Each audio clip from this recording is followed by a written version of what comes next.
Shalom, bom dia. Lucas 8:1. Todos abriram?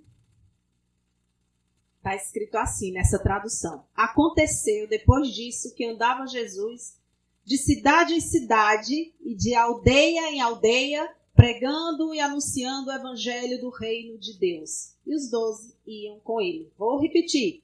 Aconteceu depois disso que andava Jesus de cidade em cidade e de aldeia em aldeia, pregando e anunciando o evangelho do reino de Deus. E os 12 iam com ele. Podem sentar, queridos. Então Jesus ia de aldeia em aldeia, cidade em cidade, anunciando as boas notícias do reino de Deus. Quem precisa de boas notícias aqui? Eu preciso. O mundo está engraçado até, né? Para não dizer outra palavra. O mundo está de perna para o ar. Existia um jardim perfeito, uma criação. A criação é perfeita. Quando eu caminho, a gente faz umas caminhadas lá no condomínio, e aí a gente vai com a Matusa, ela traz as últimas atualizações da comunidade científica. É o James Webb, né, que está por aí, o James Webb. Como é que chama? É um telescópio? Telescópio poderosíssimo. E ele já andou muito. E já andou e está descobrindo coisas que a comunidade incrédula, científica, evolucionista, fica de cabelo em pé tentando arrumar uma explicação para aquilo ali, né, que está sendo visto. E essa criação tão perfeita, tão linda, galáxias prontinhas, poderosíssimas, é das mãos desse Criador implacável, justo. Eu costumo dizer no altar, quem é que aguenta a justiça de Deus? Quem é que aguenta? Esse mundo perfeito foi criado por ele. Aí a gente está no entremeio, tá? A gente está no caos, na bagunça, no mundo caído. Porque lá em Apocalipse, nos capítulos 21 e 22, os dois últimos, vem a perfeição de novo. Eu tenho a perfeição aqui no começo, aí tem essa bagunça. Jesus veio para resgatar o máximo que ele pode. E no final, Apocalipse 21, 22, vem a perfeição de novo. E é para lá que nós vamos. É lá o nosso endereço. Essa é uma boa notícia. Isso nos dá esperança. Isso nos dá sentido. Jesus dá sentido a tudo. E essa é uma boa notícia. Esses dias eu recebi notícias. Nas últimas semanas, eu recebi notícias. Talvez você tenha recebido também algumas notícias. Eu recebi algumas notícias. No Dia Internacional da Mulher, eu falei aqui no altar que tem mulheres que brilham, mulheres capacitadas, mulheres inteligentes. Citei professoras minhas e me lembrei aqui, falando para você dessas professoras e me lembrando delas aqui na minha cabeça. E uma delas, que estava aqui na minha cabeça, uma professora divertidíssima, cheia de vida, alegre, muito competente, ela faleceu. Assim, meus irmãos, tão de repente, como é que uma pessoa está aqui, alegre, você tem aquela imagem dela na cabeça e ela é aquela pessoa gostosa demais, ela atraiu os alunos, iam para cima dela como o mel vai na abelha, porque a aula dela era boa, ela era maravilhosa. E assim, estava com uma virose, foi para o hospital, o negócio se agravou, tinha uma bactéria no rim, pá! Você fica, hã? Como assim? Eu conversando com essa minha amiga, foi ela que me trouxe a notícia. E eu também tive outra notícia, que não vou citar nomes aqui, porque o irmão gêmeo da uma grande amiga minha, ele levou 4 tiros. Ixi, pastora, deu ruim. Deu não, ele está vivo. Você entende? Como as notícias variam? E engraçado que a pessoa que tentou atirar contra ele tinha 2 pistolas. Tentou a primeira, travou. Tentou a segunda, travou. Encurralou ele, eles estavam perto e tentou a primeira, nada. Tentou a segunda, nada. E nisso ele correu. E nessa corrida ele foi, né, ele levou 4 tiros. Pegou aqui, outro pegou. Gente, foi um estrago. E ele foi se arrastando. Ele está em outro país, não é aqui. A irmã dele, gêmea, está aqui. Ele está em outro país. E ele foi se arrastando, pedir ajuda, e o outro tinha fugido, né? E essa minha amiga ficou dias sem notícias do irmão gêmeo. Porque era um outro país, uma outra lei, uma outra sistemática. E ela tinha que ir atrás do consulado, da diplomacia, do inspetor, da polícia, para achar o quê? Notícias. E, finalmente, ela teve notícias. Ela me contou, me compartilhou tudo. Ele está vivo. Essa é uma boa notícia. Ele está vivo. Aquilo foi um milagre na vida daquele rapaz. Aprove ao Senhor levar minha querida ex-professora. Ele traz esse mundo, ele leva de volta. Mas para esse rapaz não era o momento. Um milagre ali. Como é que encurralado, 2 pistolas, nenhuma funciona? E quando funcionou, ele já estava numa distância que não foi letal.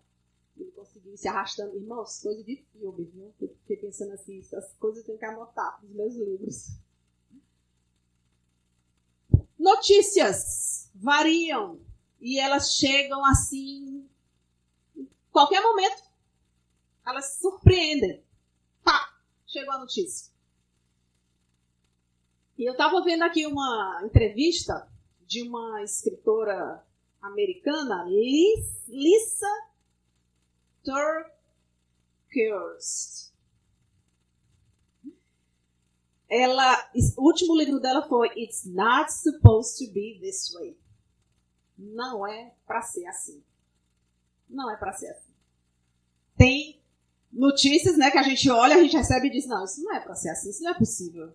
Não dá, não é para ser desse jeito. E ela tem vários livros. E os livros dela são frutos de experiências dela com Deus. A entrevista me prendeu por causa disso. Porque é uma mulher muito profunda nas conversas dela com Deus, no relacionamento, na amizade dela com o Espírito Santo. E aquilo ali me prendeu. E aí, no ano de 2016, ela foi surpreendida com a notícia. Her husband was having an affair. O marido dela estava traindo ela. Foi bombástico, porque ela tem 20 anos de casada, 5 filhos. E naquele mesmo ano da traição, 3 filhos estariam casando. Que ataque, né? Que ataque.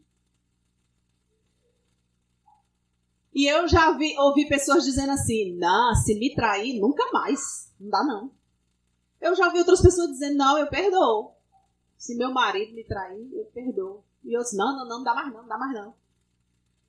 Mas ela foi preparada. Ela estava jejuando e orando 21 dias. Depois eu dou o link da entrevista, se você quiser. Ela estava orando e jejuando 21 dias, acompanhando a igreja que estava orando também e jejuando 21 dias. Ela disse, dificílimo para mim ficar sem algum momento do dia, assim, uma boa parte do dia sem comer. Ao final dos 21, Deus disse, jejum mais 7, ela, Senhor, tu não entendeu, já foram 21, até o pastor lá já terminou. Deus disse, ora mais 7, jejum mais 7, pelo teu casamento. Ela não sabia o que ia acontecer. E ela passou 7 dias orando e jejuando. Um mês depois, e o Espírito Santo falou para ela, me prometa que você vai amar o seu marido, independente de qualquer coisa. Ela, claro, Senhor, o Espírito Santo, lógico que eu vou amar meu marido, independente, whatever. E aí, um mês depois, ela descobriu. E foi um dos lugares mais escuros que ela esteve na vida dela. Bem escuro. E no ano seguinte, diagnosticada com câncer de mama. E ela escrevendo o livro naquele período de receber. Ela não escreveu o livro depois que venceu, ela escrevia naquele momento ali, da dor. Tudo foi restaurado, meus irmãos. Se vocês quiserem, aí tem que adquirir o livro dela. It's not supposed to be this way. Aí eu não sei se tem traduzido, mas ela estava ali sendo entrevistada e agora recente a entrevista foi em março. E ela estava ali, triunfando. mostrou foto da família dela. Grandona, viu? Porque 5 filhos, mais alguns genros. Acho que todos casaram. No meio da entrevista, ela disse que o ninho ficou totalmente vazio, que o último que faltava casou. E ela é uma mulher muito jovem. Ainda, jovem, bonita. Mas essa foi a notícia que ela recebeu. As notícias. Eu quero boas notícias. Quem quer boas notícias aqui? Senhor amado, boas notícias para nós. Cada um que levantou a mão, Senhor, traz boas notícias para nós. Eu já recebi notícias ruins, eu já recebi não. Quem recebeu não aqui da vida, assim, um não bem redondo? Senhor, traz agora os teus sims para nós, Senhor. Uns sims bem bonitos, bem assim, piscando, brilhando, uns sims bem bonitos para nós. Eu já recebi sims, mas eu quero mais. Quem quer mais sims do que não? Eu quero mais. Ah, Pai amado, Deus é maravilhoso. Tem notícia de diagnósticos, tem notícia de traição, tem notícia de perda de emprego. Perder emprego é chato. Assim a pessoa se sente descartada, humilhada, é um negócio ruim. Obrigada pela sua colaboração, mas nós estamos aqui reduzindo o quadro. Seja lá o que te disserem. Não é boa essa notícia de perder o seu emprego, o seu sustento. Mas essas notícias chegam. As boas, as ruins. E você tem que saber gerenciar essas notícias. Meus irmãos, para quem é mais jovem do que eu, para você, beleza. O tempo vai passando, a gente vai chegando em um determinado momento da vida que a gente vai ficando calejado e a gente precisa realmente saber gerenciar as notícias com paz no coração. Porque os anos vão passando, a gente vai olhando no espelho, não tem mais aquela carinha, não tem mais talvez aquela intrepidez, mas que o Senhor nos renove, amém? O Senhor nos renove. Mas precisamos saber gerenciar as notícias, e as boas também. Porque às vezes a gente se perde na boa notícia. A gente perde o foco de quem entregou a boa notícia, de quem fez a boa nova na nossa vida, que é Ele. Toda boa dádiva, todo dom perfeito vem dele, do Pai das luzes, e em quem não há sombra de variação. Ele não muda. Dele vem aquilo que é bom. Ele que comanda a vida, que traz a vida, é dele. É nele que está a sabedoria, a inteligência, o conhecimento, a riqueza. Que Deus rico! Eu fico impressionado com a riqueza de Deus. Ele é muito rico. E a Nova Jerusalém é de ouro, tem pedras preciosas, é exuberância, muita mesmo. Ele é esse Deus tão rico, tão poderoso. E nosso foco tem que estar nele. A boa notícia vem da boca dele. E a gente se perde na boa notícia. E nas más notícias nós precisamos saber gerenciar. Quando a minha amiga falou da professora, da nossa professora, foi o coração apertou. Mas eu disse assim, tu é que sabe. O Senhor traz para esse mundo, o Senhor recolhe desse mundo, e o Senhor sabe. Lá na eternidade a gente conversa, a gente pergunta, eu vou tirar muitas dúvidas com o Senhor, eu tenho várias, então é assim, para a eternidade dá tempo. Mas precisamos gerenciar. Eu já tive que gerenciar notícias ruins. Recebi uma notícia muitos anos atrás. Ruim. Era da saúde da minha mãe. O que eu fiz? Ajoelhei, orei, clamei. Faz tanto tempo. E a veinha está viva até hoje. Glória a Deus. O Senhor alongou, estendeu os anos de vida dela. Amém. Eu não sabia o que fazer. Ajoelhei, chorei e orei. E precisamos ter essa confiança. Essa escritora disse, precisa confiar. Desconfiar nele. Quando eu recebi o diagnóstico, ela disse, eu chorava e dizia, Jesus, o Senhor me ama e eu te amo. Eu te amo e o Senhor me ama. Ela passou um tempo só dizendo isso, eu te amo e o Senhor me ama. E aquilo foi curando ela. foi conduzindo aquela mulher. Então é preciso confiar nessa amizade, nessa paternidade do nosso Pai, nessa presença boa e poderosa, no gerenciamento dessas notícias, mas que o Senhor nos dê boas notícias, meus irmãos. Que esse ano de 2024 para nós seja um ano de boas notícias. Muitas boas notícias. Aí, viu? Tentar acordar. Aí, Jesus ia de cidade em cidade, aldeia em aldeia, proclamando as boas notícias do Reino dos Céus. E ele faz isso até hoje. Você veio aqui hoje, não foi para sair daquela porta, passar por aquela porta ali entristecido. Você vai passar por aquela porta ali sabendo que sempre tem boa notícia da boca de Jesus para nós. Sempre tem. Até hoje ele proclama as boas notícias do Reino dos Céus.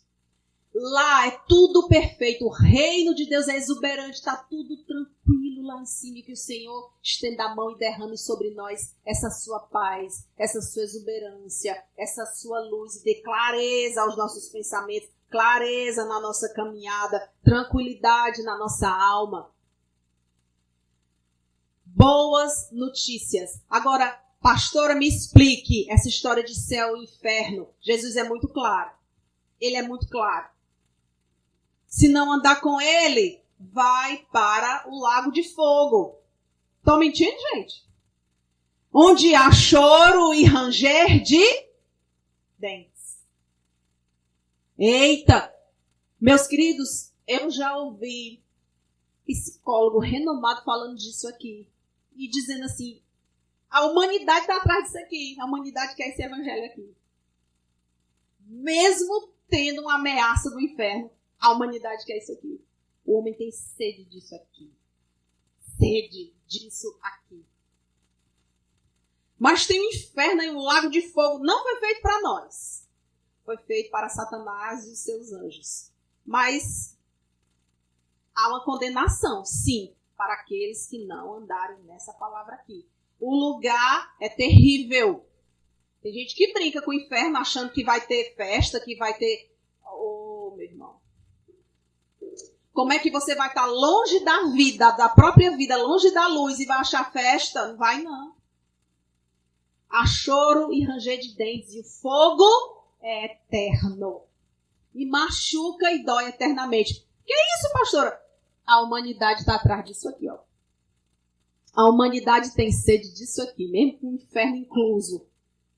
As pessoas são atraídas pela mensagem de Cristo. Tem lei. Tem lei. Diz que com Jesus é de qualquer jeito. Tem lei. Tem cruz. Sabe o que ele diz? Aquele que não pegar, não negar-se a si mesmo, não pegar a sua cruz, não vier após mim, não é digno de mim.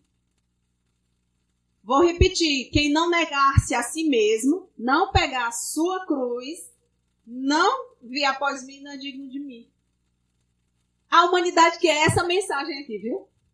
Tá pesado para você, mas a humanidade está clamando por essa mensagem aqui.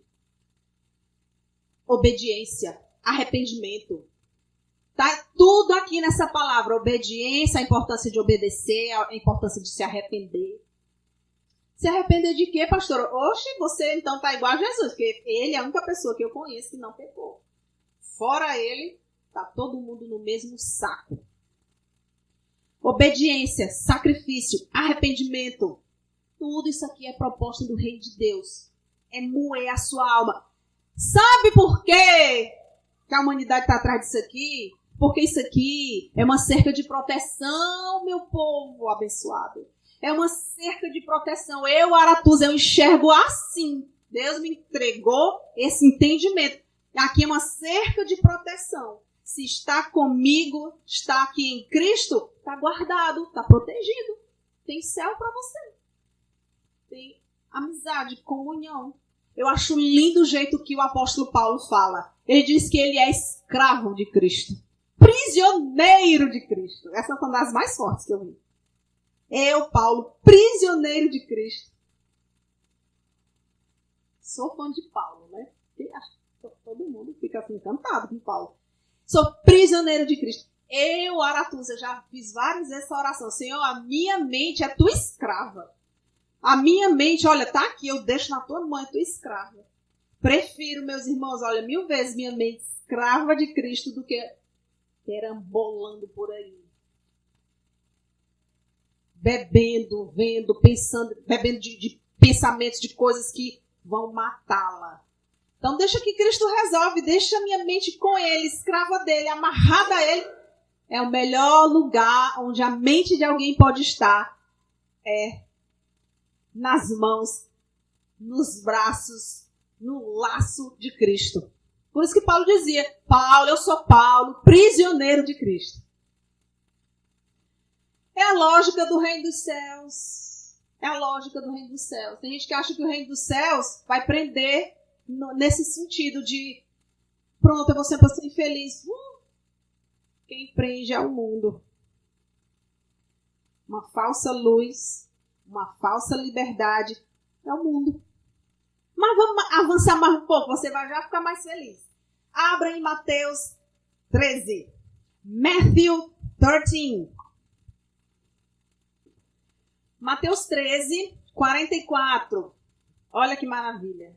Olha que maravilha. O reino dos céus é semelhante a um tesouro oculto no campo, o qual certo homem, tendo-o achado, escondeu. E transbordante de quê? De quê? De quê? Alegria! Vai, vende tudo o que tem e compra aquele terreno. Prossiga, meu irmão, lá 45. O reino dos céus é semelhante a um que negocia e procura boas pérolas. E tendo achado uma pérola de grande valor, vende tudo o que possui e a compra. Era desse reino que Jesus estava falando, viu? As boas notícias desse reino aqui. Ele disse, olha, o reino de Deus, se você não sabe como é o reino de Deus, assim, se você não tem uma ideia clara, Jesus explicou aqui bem direitinho, ele foi muito didático. O reino de Deus é como um tesouro oculto no campo, o qual certo homem, tendo achado, escondeu, e transbordante de alegria, vai, vende tudo o que tem e compra aquele campo. Olha que maravilha! Ele vendeu tudo que ele tinha para comprar aquele campo, que ele ficou numa alegria tão grande, tão grande, tão grande. E o reino de Deus é essa alegria, o reino de Deus é essa entrega. Aí você escuta pessoas dizendo assim, os crentes, né? Eu vi essa notícia esses dias. Os crentes, né? Eles dão o dinheiro para os pastores, eles compram o reino de Deus. Meus queridos, não é possível que você concorde com isso. Não é possível que você ache que Jesus estava falando uma mensagem rasteira e deselegante dessa. Isso é deselegante. Isso é rasteiro. Isso não é Jesus. Jesus está no outro nível, meus queridos. É outra prateleira aqui, tá? O sarrafo é lá em cima. O reino de Deus é essa alegria. Esse homem ele ficou tão alegre. É um tesouro. O reino de Deus é um tesouro. Meus queridos, eu vejo uma pessoa falando assim, eu fico, que pena.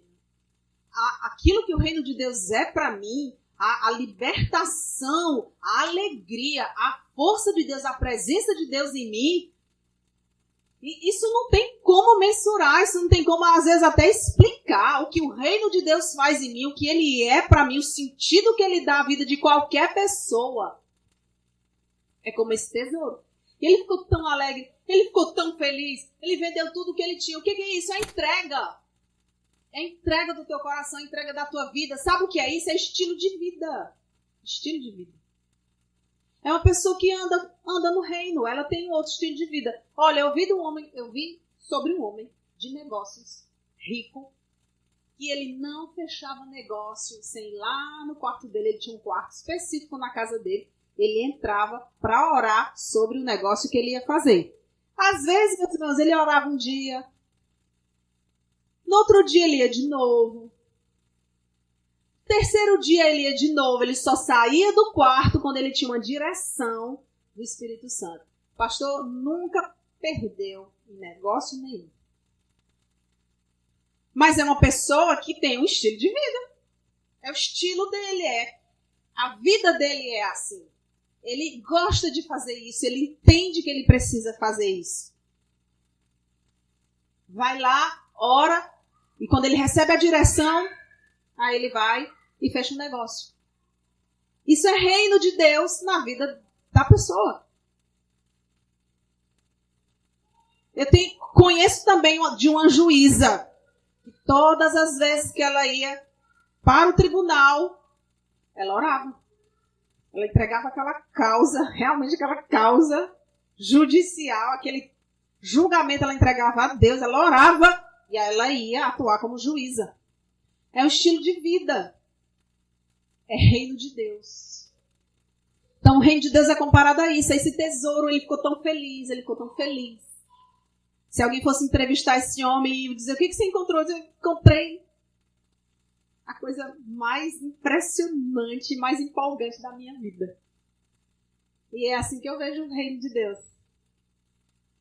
Tem mais. Lá em Isaías está escrito, depois você confere. Isaías 1,19. Se quiserdes e me ouvirdes, comereis o melhor dessa terra. Tem 3 verbos aí. Se quiserdes e me ouvirdes, comereis o melhor dessa terra. Isaías 19. Só quem pode te prometer algo assim é o reino de Deus. Só tem uma proposta desse nível, desse porte, o reino de Deus. E é assim, é comparado a um homem que negocia e procura pérolas. E tendo achado uma pérola de grande valor, vende tudo o que possui e a compra. Olho bom de negócio. Uma pessoa que tem entendimento, tem compreensão. Achei o reino de Deus. Eu não posso pertencer a outro reino. Eu, Aratusa, eu não posso pertencer à treva. Eu só posso pertencer à luz, porque na luz ele está. Esse é o meu olho. Eu encontrei um negócio. Que negócio? O reino de Deus na minha vida. Olha, dá mais cor, viu? Outro significado. É outra pegada. É outra história. Quem vive em reino de Deus é outra história. Completamente diferente. Já vou terminar com Efésios 5. Está escrito assim, Efésios 5:18. Eu gosto mais dessa tradução do que dessa daqui que está em português. Porque está escrito, sabe como em português? Versículo 15. Portanto, vede profundamente como andais, não como nécios, e sim como sábios, remindo o tempo, porque os dias são maus. Não é assim que está escrito, mais ou menos? Na minha Bíblia em inglês está assim.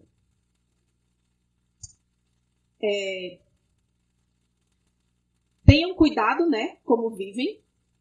Não vivam como pessoas ignorantes, mas como pessoas sábias. Até aí tudo bem, né? Tá parecido com a nossa.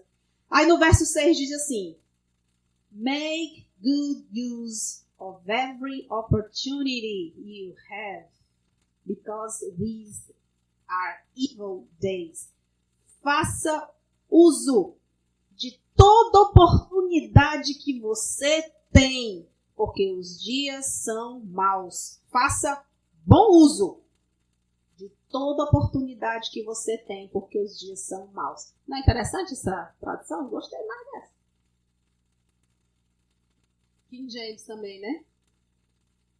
Faça bom uso de toda oportunidade, porque os dias são maus. Então, olha que conselho maravilhoso. Que conselho maravilhoso. Entrar no reino de Deus é uma oportunidade, porque os dias são maus. E quem tem autoridade para te dar as boas-vindas desse reino é Jesus Cristo, o Salvador da humanidade. O centurião estava com um dos homens dele, estava doente. E ele foi até Jesus, ele queria essa cura. E Jesus disse, então vamos lá na casa do centurião. Ele disse, não, eu sei o que é autoridade. Porque eu tenho autoridade. Ele era um centurião, ele era do exército. Eu digo um homem vai, ele vai. Eu digo outro vem, ele vem. Faça isso, ele faz. Então, Jesus, basta uma palavra tua, porque tu tens toda a autoridade. E em Jesus está toda a autoridade. Ele que tem a autoridade de receber você no reino dos céus. E essa pessoa que está me assistindo aí em casa, se você quer receber esse Jesus, ele é que tem essa autoridade de te receber.